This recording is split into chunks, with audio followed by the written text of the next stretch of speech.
What's up, guys? It is a steamy July morning here in Paradise Valley, Arizona, and we've been working on this project for about the last 2 weeks.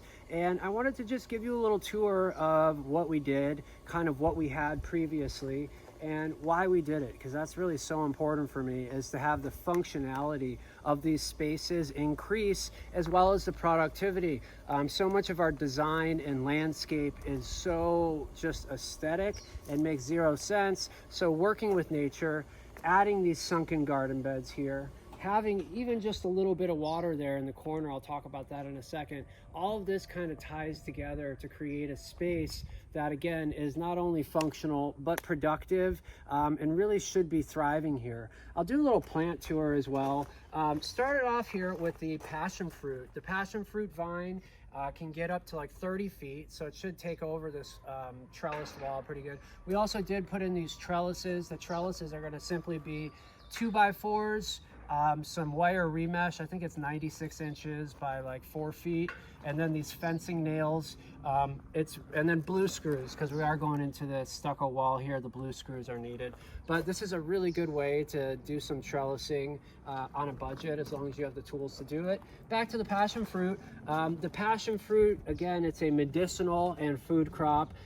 Its leaves and flowers can be used as a sedative. Its fruits are incredibly delicious. It's a very beautiful flower that it produces, as well as an attractive plant.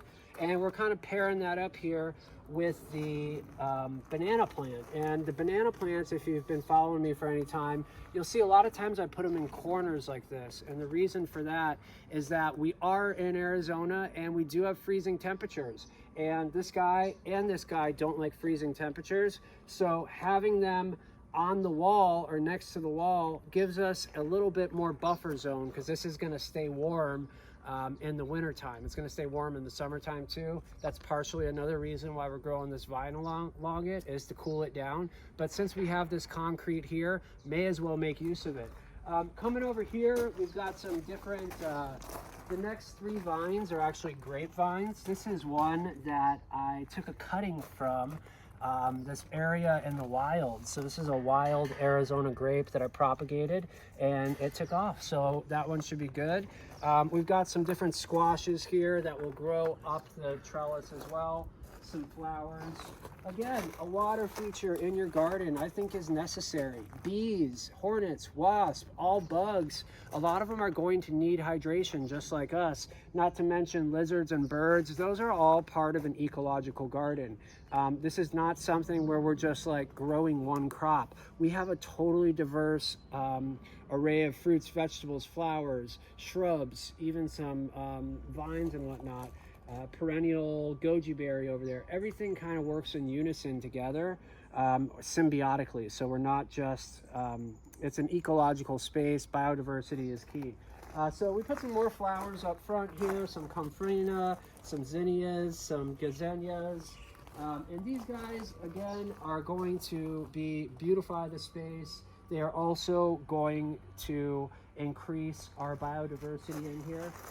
When we got in here, we had her landscaping guy remove all the rocks, which is kind of funny because there's still like so many rocks. So instead of like trying to figure out, where we're going to put them, we just used them in here. So this path that we're walking on is all rocks, and underneath that is some soil, obviously, but all the beds here are sunken. So when it does rain and we do water is going to go where we want it, in the root zone of the plants. Capture, sink, and store the water. That's a really good thing to remember when doing your garden. So another thing we did is we kind of made this little like mosaic here, and this is just like, just a little design element. And all these rocks here as our paths were dug up from this space as well. So, I really encourage people to do what you can with what you have. And even with just rocks, we've taken these rocks, and instead of, again, having to haul them away or hide them in the backyard, we incorporated them into the design in order to really just make use of what you got. Again, over here, we've got some Malabar Spinach, which is a really good heat-loving vine that'll grow up here. I believe some more squash here. On this wall, this is going to be our south facing, and south is going to be where the sun's coming from. So what I did here is I put really heat-loving and sun-loving plants like okra and melon. And the okra will kind of grow up 4, 5, 6 feet tall and shade that southern sun a little bit. And also the melon will do the same and utilize this fence as a trellis. In here we've got a little bit of an herb garden, basil, rosemary, sage, and some thyme. I also put a hibiscus, roselle, or jamaica in there, and there also is a tomato plant. Over here we've got a goji berry, some more flowers, and I planted some Egyptian spinach as well as some Armenian cucumbers over here. And this little patch, we've got some sweet potatoes and a salvia flower. The sweet potatoes will do really well here. Looks like we also have a zinnia there.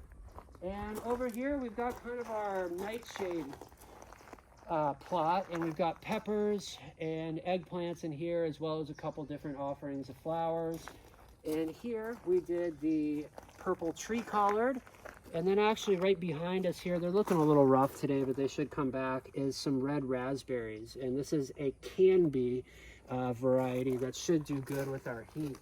So, you know, again, the sunken garden beds, adding a lot of mulch here, utilizing what materials we have on hand. It's really like a permaculture thinking. And as I put in gardens, and I've been doing this for about 10 years, I really come back to these types of designs that I really prefer to do the most. And it might be a lot of work up front. As you see, I'm like soaking wet and catching my breath here.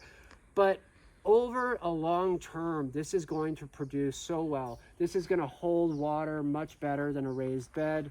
And it's going to really be functional. We're going to get a ton of production out of here. We got a lot of perennial stuff growing. So those will be going for years and years on end. You know, using the rocks, this is just a really good feeling to take the space, transform it, and even use something that somebody might have considered waste. So hope you guys enjoy the video and the little tour. Have a happy holiday weekend, and we'll talk to you soon.